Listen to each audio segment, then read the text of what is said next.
Good evening. सब प्रेम भरा नमस्कार। भावी गुरुजन तो हैं ही। जो भी लोग पारा शिक्षक आकलन की तैयारी कर रहे हैं, मैं Manoj sir dynamic job point की तरफ से आप लोगों का स्वागत।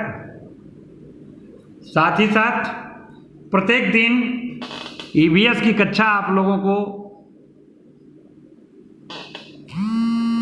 हमारे चैनल के द्वारा अपलोड किया जाता है।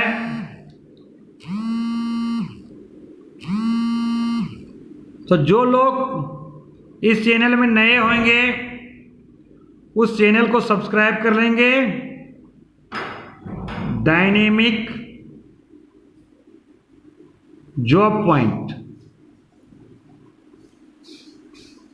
इसको आप सब्सक्राइब कर लेंगे ताकि समय समय पर आपको वीडियो मिलता रहे और किसी भी कंसेप्ट ईवीएस की तैयारी आपके बहुत अच्छे तरीके से हो जाए।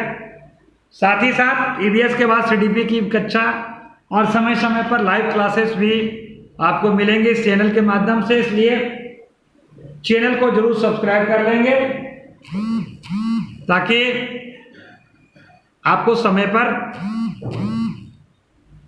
वीडियो मिल पाए और देख पाए। चलिए इसका लाभ उठा पाए। चलिए मैं समय न गंवाते हुए आगे बढ़ता हूं। आज का जो टॉपिक जो है बहुत इंटरेस्टिंग टॉपिक है। आज का जो टॉपिक है वो बहुत इंटरेस्टिंग टॉपिक है और वह टॉपिक का नाम क्या है? साउंड, जिसको ध्वनि हम लोग हर जगह कहते हैं। बहुत जोर से ध्वनि आ रही है, बहुत ध्वनि तीव्र है। तो आखिर ध्वनि है क्या?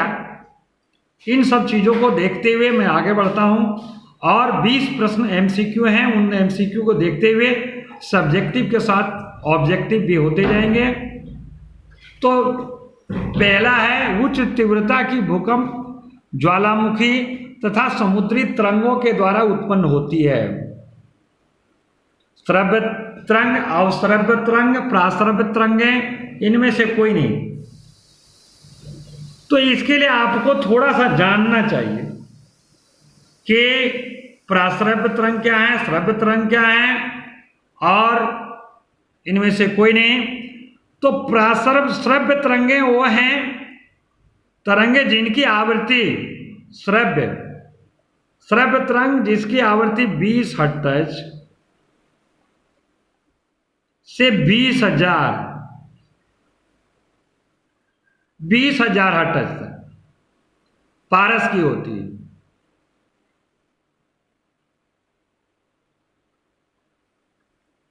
वो श्रव्य तरंगें हो गई। और यह श्रव्य तरंग जो है वो उसका न्यूनतम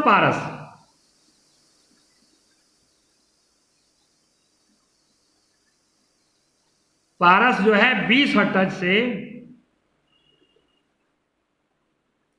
कम होती है। श्रव्य तरंगें 20 हर्ट्ज से 20,000 हर्ट्ज और अवश्रव्य तरंगें न्यूनतम 20 हर्ट्ज से कम होती है।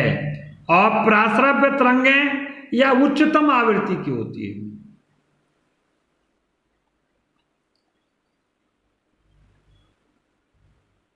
उच्चतम आवृत्ति की होती है या 20,000 हर्ट्ज से अधिक।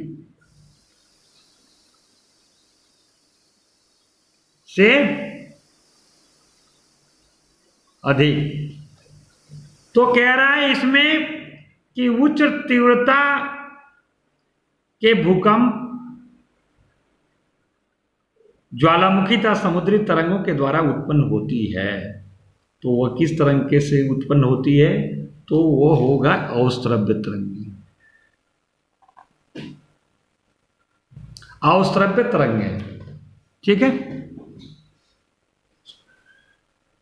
अगर हम ध्वनि को देखेंगे कि ध्वनि एक ऊर्जा का प्रारूप है जिसके कानों में पड़ने में प्रत्येक प्राणी से सुनने की संवेदना होती है।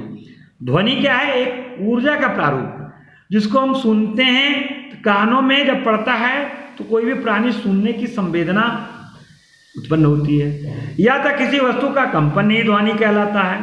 कंपन वस्तु के आसपास आगे पीछे की गति को ही ध्वनि कहते हैं।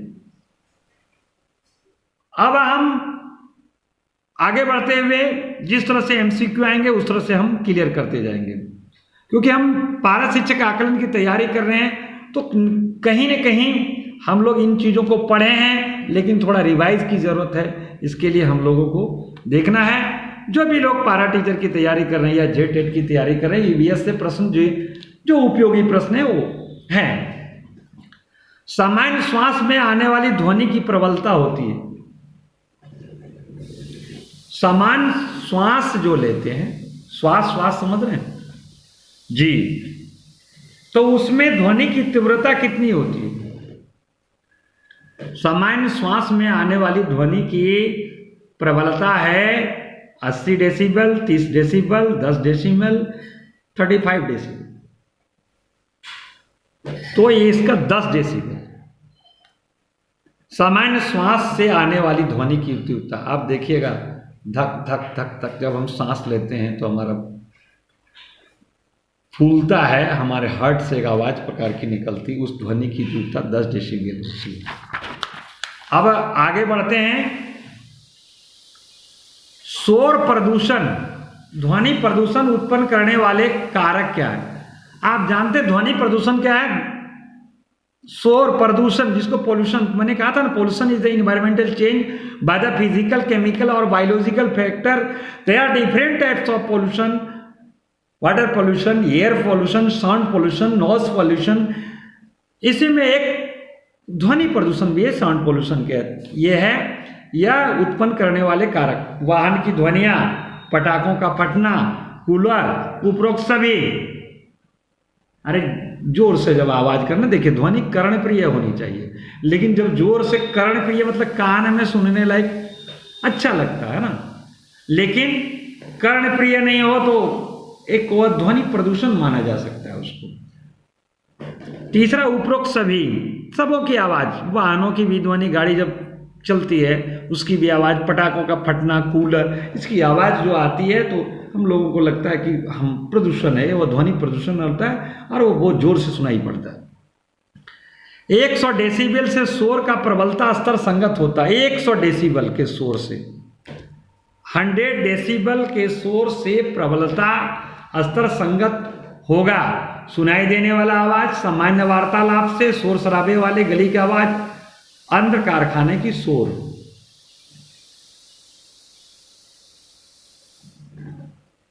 एक 100 डेसिबल के शोर का प्रबलता का स्तर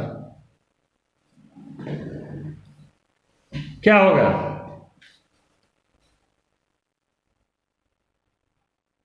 देखिए इसमें थोड़ा सा आपको जानना पड़ेगा प्रबलता, ध्वनि की प्रबलता क्या।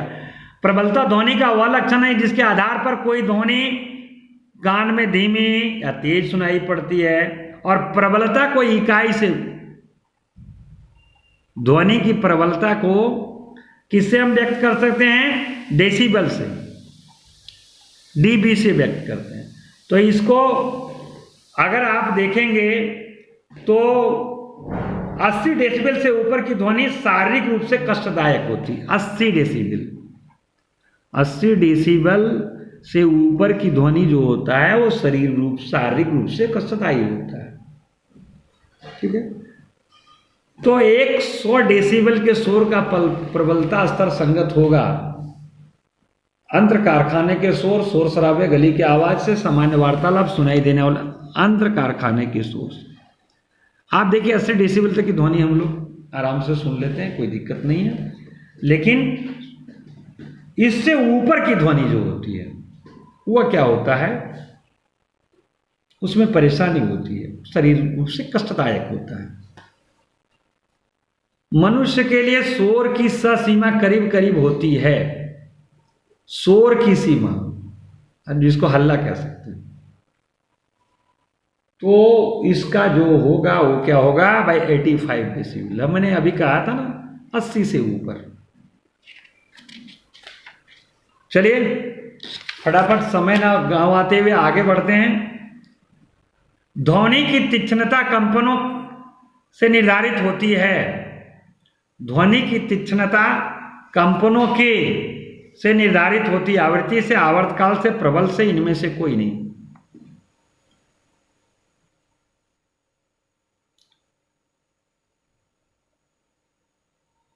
तो ये देखिए आवृत्ति क्या है, इसको पहले देख लें।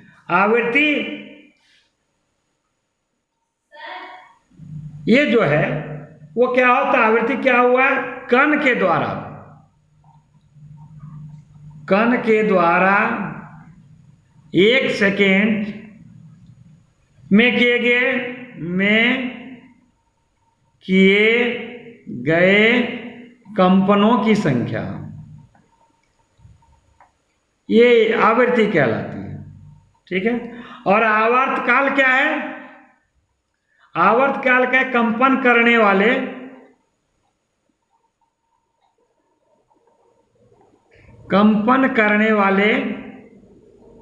किसी कण के द्वारा, एक कंपन करने वाले किसी एक कण द्वारा एक कंपन पूरा करने में, एक कंपन पूरा करने में लगा समय, ये आवर्तकाल कहलाता है। ठीक है, ये आवर्तकाल कहलाता है। तो यहां कह रहा है कि ध्वनि की तीक्ष्णता कंपनों की से निर्धारित होती है, तो इसका होगा आवृत्ति से। किस माध्यम में ध्वनि की चाल अधिकतम होती है। देखिए ध्वनि के संचलन के लिए ध्वनि जिस पथों के गुजरती है उसको माध्यम कहते हैं। ध्वनि जिस पथ से होकर गुजरती है उसको माध्यम करते हैं। वो ध्वनि के माध्यम जो है वो ठोस भी हो सकते हैं, द्रव्य भी हो सकते हैं और गैस भी हो सकते हैं। ठीक है, ध्वनि द्रव्य के तीनों अवस्थाओं में संचरण करती है, ये कर सकती है। ध्वनि का अधिकतम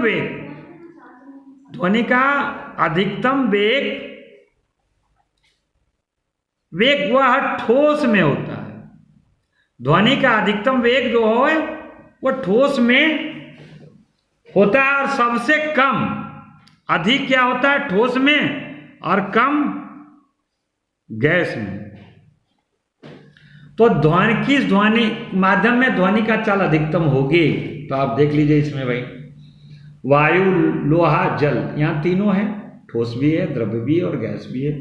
तो इसमें कहीं दिक्कत तो नहीं होना चाहिए लोहा, क्योंकि मैंने अभी बताया कि माध्यम जो ध्वनि संचरण का माध्यम है वो ठोस भी होता है, द्रव्य भी होता है, गैस होता है। अधिकतम ठोस में होता है, कम गैस में होता है। मनुष्य में ध्वनि उत्पन्न करने वाला यंत्र है। मनुष्य में ध्वनि उत्पन्न करने वाला यंत्र कंठ, जीभ, दांत, गला। कंठ है ना, आवाज तो यहां से निकलती है ना। आप देख रहे हैं कभी कभी गला बैठ जाता, हम लोग बोल नहीं पाते, गगे आते हैं। उच्चारण के लिए जीभ, दांत, ये सब है, लेकिन कंठ जो है ध्वनि, मनुष्य के ध्वनि उत्पन्न करने वाला यंत्र है, इससे उत्पन्न होता है। ध्वनि उत्पन्न होती है वस्तु के कंपन से, वस्तु की गति से, कानों से, इनमें से कोई नहीं। 9वां प्रश्न, तो वस्तु के कंपन से अभी मैंने बताया ना, ध्वनि कंपन से। अभी मैंने आवर्तकाल, आवृत्ति के बारे में बताया।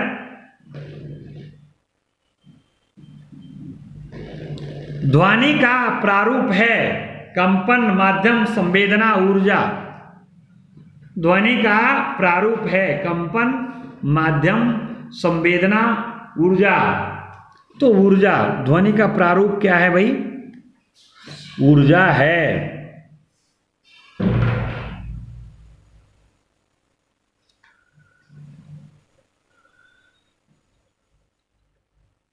देखिए मैंने अभी बताया, हर्ट्ज के बारे में बताया, तो आप एक चीज देखेंगे, एक चीज मैं क्लियर कर लेता हूं। जब कोई वस्तु जब कोई वस्तु एक सेकेंड में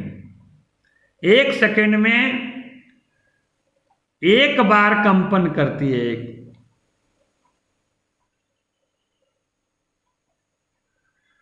एक सेकेंड में एक बार कंपन करती है, तो उसकी आवृत्ति जो है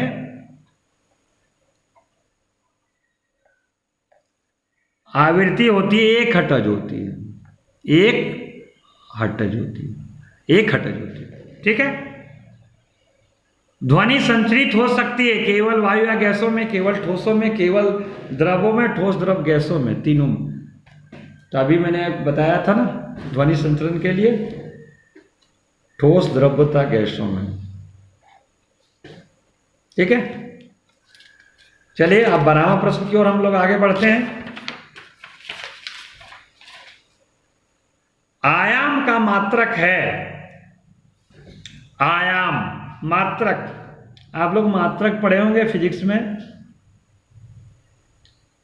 तो आयाम का मात्रक ए है, एफ है, वी है, डब्ल्यू है।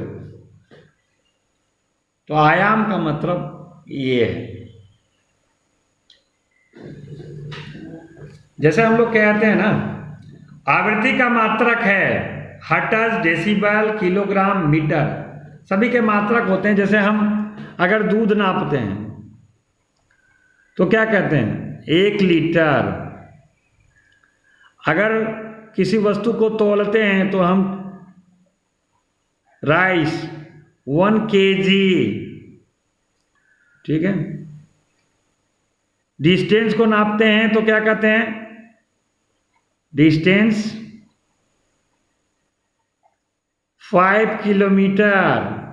तो लीटर, केजी, किलोमीटर, उसी तरह से संकेत मात्रक होता है। तो आवृत्ति का मात्रक होता है, अभी मैंने चर्चा किया था, आप जान ही गए होंगे, तो वह हर्ट्ज होता है। क्या होता है हर्ट्ज। नीचे दिए गए विकल्पों में से किसमें ध्वनि आर पार नहीं जा सकती है। चलिए, नीचे दिए गए विकल्प हैं जिसमें ध्वनि आर पार नहीं हो सकती, मतलब इस पार से उस पार। पानी, निर्वात, लोहा, वायु। ध्वनि इस पार से उस पार, तो इसे देखिए निर्वात। अभी मैंने बताया ना ध्वनि के संचरण के लिए माध्यम चाहिए, ध्वनि के संचरण के लिए माध्यम चाहिए। तो ध्वनि का माध्यम ठोस, द्रव और गैस, ये तीनों हैं। ठोस में अधिक सबसे होता है और गैस में कम होता है। तो निर्वात, इसमें कोई माध्यम नहीं है, तो इसलिए इसमें ध्वनि आर पार नहीं जा सकती है।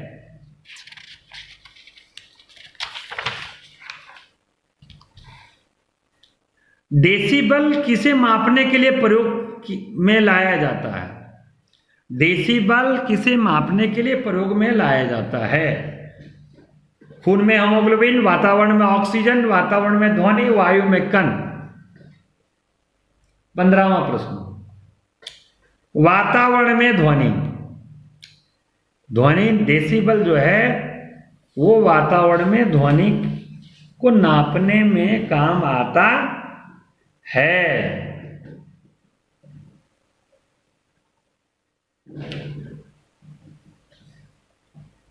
जब दो लोग आपस में बात करते हैं तब कितने डेसिबल ध्वनि उत्पन्न होती है। जब दो लोग आपस में बात करते हैं तो कितने डेसिबल ध्वनि उत्पन्न होती है। तो अभी थोड़ा सा मैं क्लियर कर देता। सामान्य सांस, अगर सामान्य श्वास लेते हैं तो 10 डेसिबल, और अगर सामान्य वार्तालाप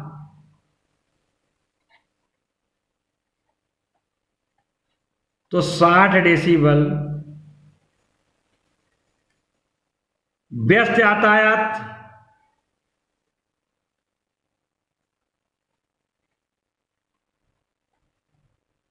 व्यस्त यातायात 70 डेसिबल। औसत उद्योग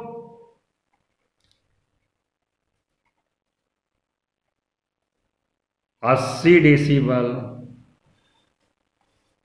तो यह कह रहा है जब दो लोग व्यक्ति आपस में बात करते हैं तो ध्वनि कितने डेसिबल ध्वनि उत्पन्न होती है।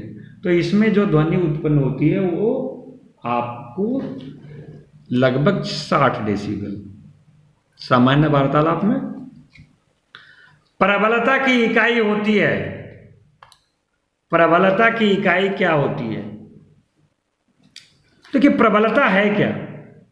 प्रबलता ध्वनि का वह लक्षण है जिससे कि कोई ध्वनि जो है वो कान को कम, मतलब धीमी कहा जाए, या तेजी से सुनाई पड़ती है। सुनाई पड़ती है। और प्रबलता की ही इकाई, जो कोई भी ध्वनि कान को ध्वनि, प्रबलता ध्वनि का वह लक्षण है जिसके आधार पर कोई ध्वनि कान को धीमी या तेज सुनाई पड़ती है, वह प्रबलता कहलाती है। और प्रबलता का जो इकाई वह डेसिबल है। प्रबलता की इकाई जो है क्या है? डेसिबल। चलिए, इससे प्रश्न नहीं छूटने चाहिए जो मुझे उम्मीद है। अब औसत उद्योग का ध्वनि स्तर है। औसत उद्योग का ध्वनि स्तर है, अभी मैंने बताया था कि औसत उद्योग का 80 डेसिबल। अभी मैंने जिक्र किया था ना, 80 डेसिबल। शोर को किस में मापा जाता है? वाट में, रैम में, सेंटीग्रेड में, डेसिबल में। फिर वही घुमा फिरा के क्वेश्चन आ गया। इस तरह के क्वेश्चन आते हैं, इसलिए मैं क्वेश्चन लाने की कोशिश किया। और डेसिबल में श्रव्य तरंग की आवृत्ति होती है। अभी कुछ देर पहले मैंने फर्स्ट या सेकंड क्वेश्चन में इसको क्लियर किया था कि श्रव्य तरंगें क्या होती है, प्राश्रव्य तरंगें क्या होती है, अश्रव्य तरंगें क्या होती है। इसके बारे में मैंने क्लियर किया था कि श्रव्य तरंगें जिसकी आवृत्ति 20 हर्ट्ज से 20,000 हर्ट्ज, अश्रव्य तरंगें जिनका न्यूनतम पारस 20 हर्ट्ज से है, और प्राश्रव्य जो 20,000 हर्ट्ज से अधिक होती, प्राश्रव्य तरंगें कहलाती। तो श्रव्य तरंगों की आवृत्ति जो होती है वो क्या होती है भाई? 20 हर्ट्ज से 20,000 हर्ट्ज के पास, 20 हर्ट्ज से 20,000 हर्ट्ज के बीच में इसका होता है। चलिए, बहुत बहुत धन्यवाद आप लोगों का। इसी तरह से मेरे तरफ से भरपूर प्रयास रहेगा आप लोगों के लिए कि पारा शिक्षक आकलन के लिए जिस लेवल का प्रश्न तैयार करें कि ताकि अधिक से अधिक उपयोगी हो। साथ ही साथ जो भी लोग जिस परीक्षा की तैयारी कर रहे हैं, अगर फंडामेंटल चीज़ क्लियर हो जाता है, अगर हम आने वाले टाइम में, अभी हम ऑब्जेक्टिव सब्जेक्टिव ले जा रहे हैं, लेकिन आने वाला टाइम में हम आपका मैराथन भी लेंगे, मैराथन क्लासेस लेंगे। उसमें 1 घंटे में लगभग 150 प्रश्न, जिसमें आपको फटाफट जवाब देना है।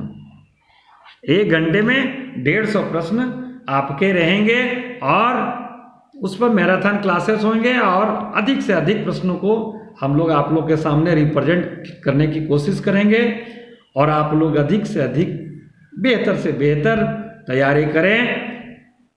और साथ ही साथ अभी CDP की कक्षा चल रही है, EVS अपलोड हो रहा है, CDP भी डालेंगे और फिर हम हो सकता है 7 बजे के टाइम में आप लोग से लाइव भी आएंगे। चलिए, बहुत बहुत धन्यवाद, ढेर सारी शुभकामना हमारा आप लोगों के साथ।